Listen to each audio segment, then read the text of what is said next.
장두식 작가입니다. 2030 플라자에서 제목은 죽음 앞에서 무너진 이성. 이 이야기는 이대 목동병원 응급의학과 교수이면서 작가인 남궁인 씨의 이야기를 전하겠습니다. 응급날이 밝았다. 간밤에도 환자가 많았다. 응급실에서 일하면서 알게 된 수많은 사실 중 하나는 아무도 아프지 않은 날은 없다는 것이다. 환자들은 기어코 응급실을 찾아와 침대를 또 세운다. 고통 없이 일상을 보내는 사람에게는 보이지 않는 그 세계다.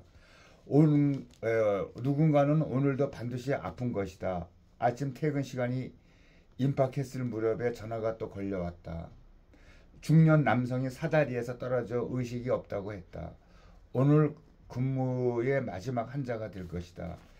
아침 햇살을 받으면서 환자가 구급차에서 내렸다. 한 대원이 또 이 흉부를 또 압박하고 있었다. 심정지라는 말은 없지 않았습니까? 이 앞에서 심정지가 발생했습니다. 카트를 끌고 소생실로 들어와 환자를 또 옮겼다. 심폐소생술을 하면서 외상 흔적을 찾았다. 그 후두부에 출혈이 있어서 머리에 손상을 입은 것 같았다. 경추 보호대를 잠시 풀자 목의 움직임에 어색했다. 다시 보호대를 채우고 대원에게 물었다. 사다리라면 높지 않을 텐데 어떻게 사고가 났나요? 현장 사진을 보여드리겠습니다. 환자는 사다리와 함께 작은 구덩이로 떨어진 상태였다. 이쪽에는 트럭이 서 있었다. 아마 트럭 바닥에 사다리를 세워놓고 작업을 하다가 미끄러져 떨어진 것 같았다. 그리고 또 사다리는 중심이 이태롭고 아주 높았다. 게다가 하필이면 또 트럭 위에 올라 있었다. 작업자는 집중하기 때문에 중심을 잃으면 후방을 살피지 못하고 넘어진다. 그런데 하필 그가 추락한 그 한쪽에는 작은 구덩이가 또 있었다. 일반적 그 사다리 추락이 또 아니었다. 심폐소생술을 또 유지하자 그의 심박동이 잠시 또 돌아왔다. 그 CT에서 심한 뇌출혈과 경부 손상을 확인할 수 있었고 그의 스마트폰을 열어 보호자에게 환자가 이독하니까 어서 빨리 병원으로 오라고 또 전했다. 다행히 아내와 자녀가 모두 가까운 거리에 있었다. 소생실로 돌아온 그 환자에게 다시 또 심정지가 또 발생했다. 머리와 목에 심각한 손상을 입었고 심정지 상태라 응급 수술은 또 불가능했다. 그래서 처음부터 죽음에 준하는 그 외상을 입은 것이다. 그 심박이 돌아오지 않자 어쩔 수 없이 그에게 사망을 선고했다. 소생실 바깥으로 나오자 아내와 아들로 보이는 보호자가 있었다. 환자 이름을 호명하자 그들이 대답했다. 뒤이어 눈빛이 살아있는 여성이 들어왔다. 환자의 그 딸로 보였다. 녹음 중을 뜻하는 빨간 표시가 선명한 스마트폰이 그의 오른손에 또 들려 있었다. 내가 입을 열자 그가 손을 부들부들 거리면서 떨었다. 아버지가 트럭 일을 하시지요? 네, 맞습니다.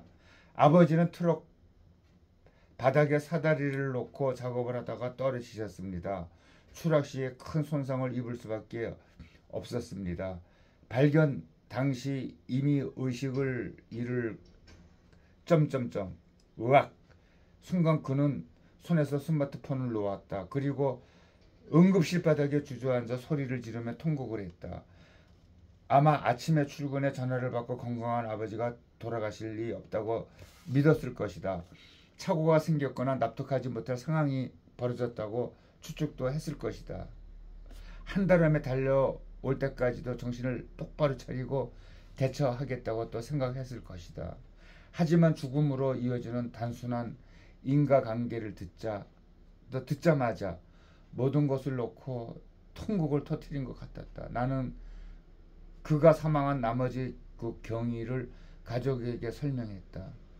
환자가 장례식장으로 떠나기까지는 별다른 또 이견이 없었다. 사인은 명백한 외아 인사였다. 나는 사망 진단서를 쓰고 퇴근했고 가족들은 장례를 치르러 갔다. 집으로 가는 길 손에서 스마트폰이 빠져나가는 순간을 생각했다. 그것은 잠시 시간이 멈춘 것처럼 보였다. 그는 초인적인 의지로 정신을 붙잡고 있었던 것이다. 그런데 죽음 앞에서 이성을 지키려는 용기는 얼마나 커다란 것일까.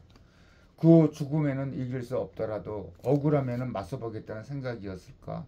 인간은 모든 것과 맞설 수 있는 강인한 존재이니까. 하지만 그 운명에 항거하는 일은 무의미하다. 마지막 발자국이 사다리의 중심을 무너뜨린 순간 운명은 아주 정해져 있다.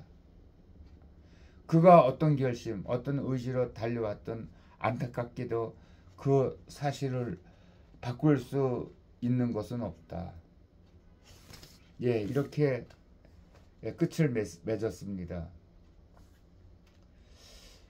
이 돌아가신 이분도 아마 그 트럭 위에서 사다리를 놓고 뭐 작업을 하다가 떨어져 가지고 머리를 다쳐서 돌아가신 것 같은데, 사실은 그 위험한 상태에서 작업을 한 거지요.